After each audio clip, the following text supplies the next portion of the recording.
અને અમારા ભાવિનભાઈ જે પ્રકારની અદ્ભુત ફિલ્મ બનાવી છે એ તમે ફિલ્મ ટ્રેલર પરથી તો તમને સમજ પડી જ ગયા છે.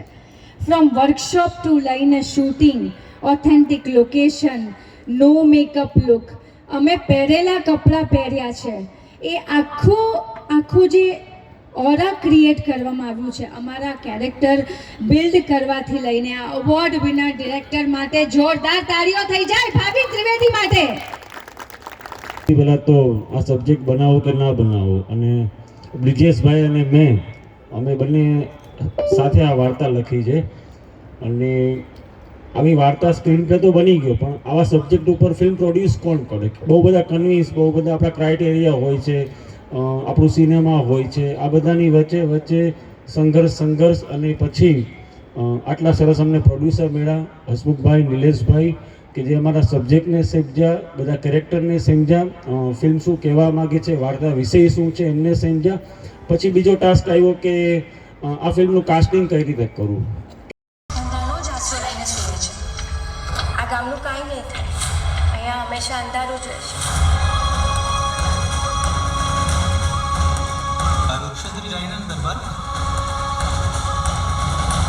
વિચાર બદલાય ગયો કે શું?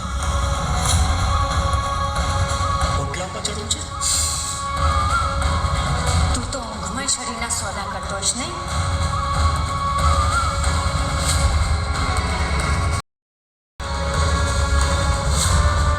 આખા દિવસના 21,000. હું ઈચ્છું છું કે મારા કુખેથી દીકરીનો જન્મ થાય ને તો એનું ભવિષ્ય બહુ જ ઉજળું હોય.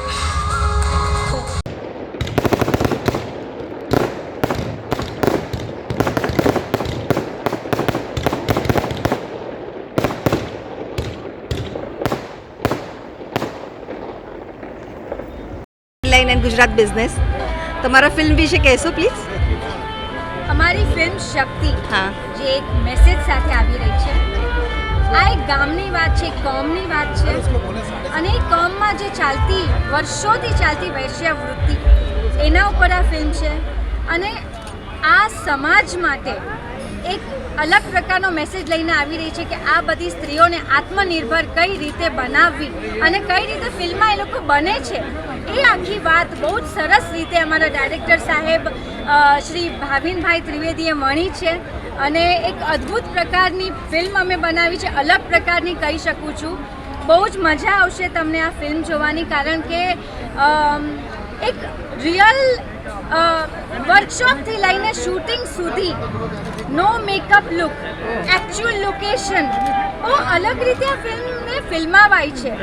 એટલે બહુ જ મજા આવશે આ ફિલ્મ જોવાની. બહુ ડિફરન્ટ છે. બધા જ કહેતા હોય છે કે અમારી ફિલ્મ હટકે છે, પણ એકચ્યુઅલી અમારી ફિલ્મ હટકે છે. તો આ ટ્રુ બેઝ સ્ટોરી છે, અને આનું તમે સ્ક્રિપ્ટિંગ ને બધું કેવી રીતે કર્યું? ખાસ હા, હું રાઇટર છું, એટલે પહેલાં તો સબ્જેક્ટ, પહેલાં તો જે ફિલ્મનો પ્લોટ હોય છે, પહેલાં તો પ્લોટ આવે છે, પછી પ્લોટને ડેવલપ કરી છે, સિનોપ્સિસ બનાવી છે, પછી સ્ટોરી બનાવી છે, પછી સ્ક્રીન પ્લે બનાવી છે. બહુ બધું રિસર્ચ આમાં માગેલું છે. એમાં મેચ્યુરિટી બી હોવી ખાસ જરૂરી છે, કારણ કે એક સમાજની વાત છે, કોમની વાત છે. પણ આ કોઈ એવું નથી કે કોઈ કોમ કે સમાજને કે કોઈને અવેરનેસ માટે છે, આપણાથી દૂર કરવાની અમારી એવી ઈચ્છા છે કે આ ફિલ્મથી દરેક લોકો અમારી નજીક આવે અને જેટલો સમાજ આપણો સારો જ છે પણ હજુ વધારે સ્વચ્છ અને સારો રહે. ખાસ મોનાબેનને શું પ્રિપેરેશન કરવું પડ્યું, કેવું તમારું? કારણ કે અમે તો તમને બહુ હાઈ પ્રોફાઇલ સ્ટોરીઝમાં ને એવા બધામાં જોયેલા છે. નાઉ ધીસ વાત સાચી છે, મારી માટે આ અઘરું હતું. પણ ભાવિનભાઈ જ્યારે ડિરેક્ટર હોય ને, એ બધી અઘરી વસ્તુ સહેલી બનાવી દે કલાકારો માટે. વર્કશોપમાં એ એટલા એમનું હોમવર્ક, એમનું પેપર વર્ક એટલું બધું સોલિડ હોય છે કે કલાકારો ખાલી એમને વાત માને ને, એ જે કહે છે એનું અનુકરણ કરે ને તો બધું સહેલું થઈ જાય. પહેલી જ ચેલેન્જ હતી કે નો મેકઅપ લુક, અને એ જે અમે કપડાં પહેર્યા છે એ પણ વપરાયેલા કપડાં, કે એ એટલા એકદમ રિયાલિસ્ટિક. યસ, ફૂલ રિયાલિટી. એટલે આ બધું એમનું એટલું બધું હોમવર્ક, કેટલા વર્ષોની મહેનત હતી આ સ્ક્રિપ્ટ પાછળ. અને એ એટલું બધું જ્યારે ડિરેક્ટર ક્લિયર હોય ને તો બધું જ બધા માટે પોસિબલ છે અને ઈઝી થઈ જાય. આ સેન્સર બોર્ડમાં પાસ થયું એમાં કઈ તકલીફ થઈ હતી? હા, સેન્સર બોર્ડમાં તકલીફ નથી, કારણ કે દરેકની માન મર્યાદા અને ધ્યાનમાં રાખીને ઘણા સબ્જેક્ટ આવો છે, પણ એનો મતલબ એ નથી કે Yeah. ફિલ્મમાં આ ટાઈપનું બધું છે, પણ બહુ ક્લીન છે. આ ફિલ્મમાં વેશ્યાવૃત્તિ કરતા જે દરેક સ્ત્રીના હૃદયમાં જે હા. ડાર્ક કોર્નર હોય છે એ કોર્નરને બહાર કાઢવાની, એ કોર્નરને પ્રકાશિત કરવાની કોશિશ કરી. યસ, પગભર થાય, આત્મનિર્ભર થાય, એમના અને છોકરાઓને જો ભણતર એમના મળે. છોકરાઓને ભણાવી શકે, એમનું ભવિષ્ય ઉજ્જવળ બનાવી શકે, એની આ વાત છે, એ વિશેની આ વાત છે. અને બહુ સરસ રીતે અમે આ ફિલ્મ આવી છે. ફિલ્મ આશા કરીએ છીએ બધાને બહુ જ ગમશે. આ ફિલ્મમાં કેટલા સોંગ્સ છે અને ખાસ મ્યુઝિક કેવું હતું? બે ગીત છે આ ફિલ્મમાં, અને એ બેકગ્રાઉન્ડ સોંગ Oh, wow. છે. અને આ એટલું, અને એ સિચ્યુએશન પ્રમાણે આવે છે, Yeah. એટલું ટચ કરી જશે આ બંને ગીતો કે તમે તમારી જાતને રોકી નહીં શકો. અને સ્ટોરી અને બધું અહીંયા જ પ્લે થયેલું છે, અહીંયા જ શૂટ થયેલું છે. ઈડરમાં શું દરેક લોકોનો ખૂબ સપોર્ટ રહ્યો છે, સ્પેશિયલી હિતુભાઈ કનોડિયા સર હા, એ તો ખાસ. છે. અને એના કરતાં પણ જ્યારે ગુજરાતી સિનેમાની વાત આવે ત્યારે દરેક લોકોને, પછી નાનો હોય કે મોટો હોય, હોમટાઉન છે તો. દરેકને સપોર્ટ કરવાની વાત છે, સિનેમાને આગળ વધવાની અને પ્રોત્સાહિત કરવાની. વ્યુઅર્સને અપીલ ફિલ્મ શક્તિ જે ફેબ્રુઆરીની 27 તારીખે રિલીઝ થાય છે. પ્લીઝ આશા કરું છું થિયેટરમાં જઈને જુઓ, બહુ જ મજા આવશે. એક સમાજને મેસેજ આપતી ફિલ્મ છે, બહુ પ્રેમ ને મહેનતથી બનાવી છે, અલગ પ્રકારની ફિલ્મ છે. આશા કરું છું તમે અમને વધાવી લેશો. અને ટેક્સ ફ્રી કરવામાં આવશે આ ફિલ્મને? તો હું શ્યોરિટી ના આપી શકું, પણ It's on અમારો women. પ્રયત્ન- અમારો પ્રયત્ન ખાલી એટલો જ છે કે અમારી જે વાત છે, અમારી જે વાર્તા જે છે, અમારી જે મહેનત જે છે એ લોકો સુધી પહોંચે. અને 7th માર્ચ અરે 8 માર્ચે આપણે જે વુમેન્સ ડે છે એના માટે આ ફિલ્મ રિલીઝ થશે, તો શું ફ્રી શોઝ રાખશો બહેનો માટે? એ તો હવે ખબર નથી કે okay, you should but yeah. yes. કાર્યવર કહી શકાય ને એમ. બોલિવૂડમાં પણ છો? હું બોલિવૂડમાં મેં 60 ફિલ્મો કરી છે, 11 તમિલ ફિલ્મ કરી છે, 6 મલયાલમ ફિલ્મ કરી છે, 7 ભાષામાં મેં કામ કર્યું છું અને 40 એડ છે મારે.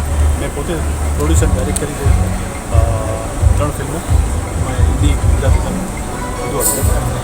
મેં આમ જોઈએ ને તો ઘણા બધા અલગ અલગ વિષયો પર ઘણી બધી વસ્તુ કરી છે, પણ આ ગુજરાતીમાં એક પહેલો વિષય એવો હતો કે એક ડાયરેક્ટર વ્યક્તિને કામ કરવા માંગતો હતો.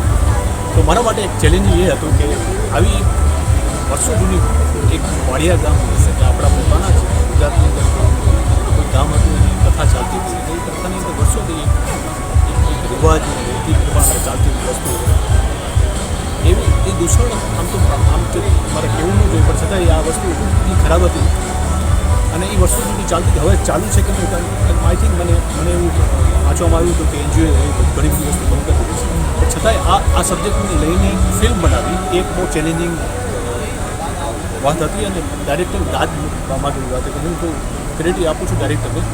આ ફિલ્મ શું મેસેજ આપે છે અને ખાસ કરીને શક્તિ ટાઇટલ કેમ રાખવામાં આવ્યું? શક્તિ એટલે કે જે સ્ત્રીઓ છે એ સાથે થતો અન્યાય છે એ સહન ક્યારેય નથી કરતી, અને શક્તિના રૂપમાં જ્યારે આવે છે ત્યારે મા દુર્ગાથી કમ નથી હોતી. એ શક્તિનું રૂપ છે આ ફિલ્મ. અને આમાં એક શક્તિનો જે લડત છે, જે સ્ત્રીઓ છે જેની સાથે આવા ખરાબ વ્યવહારો ચાલતા હતા, અને એમાંથી બહાર આવવા માટે જે અન્યાયોને સહન કરવા માટે અથવા તો અન્યાય સામે વિરોધ કરવા માટે એ જે મહેનત કરતી હતી એના ઉપર આ film છે. તમારું ખાસ આ રોલ માટેનું શું પ્રિપેરેશન હતું? કેવો રહ્યો રોલ? મારો પ્રિપરેશન તો ઘણું બધું હતું.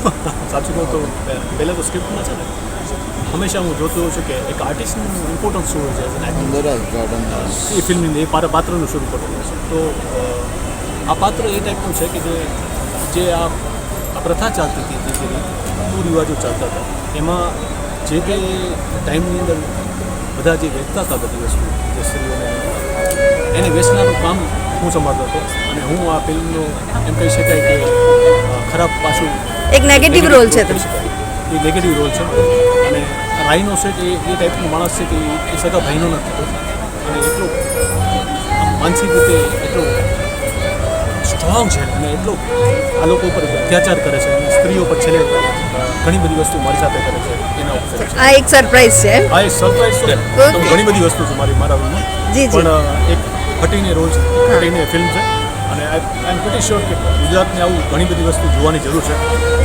અત્યારે હાસ્યાસ્પદ લાગશે કારણ કે ગુજરાત વિષયો વિશે અત્યારે ગુજરાતી ફિલ્મો વિશે કોઈ બોલે ને કે ગુજરાતી ફિલ્મો તો બધા હસતા એટલા માટે હોય કારણ કે ગુજરાતી અત્યારે એવા સ્તર ઉપર છે જે કોમ્પિટ કરે છે ત્યારે ગુજરાતી નહીં પણ ઇન્ડિયન સિનેમાને અને ઇન્ડિયન સિનેમાને રિપ્રેઝેન્ટ કરતી એવી ગુજરાતી સિનેમા ચાલી રહી છે. તો એમાં હું એમ વાત કરું કે ગુજરાતી સિનેમાને અમે કંઈક નવી હટીને આપ્યું છે.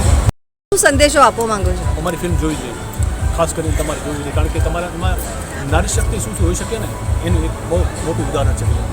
Okay, thank you.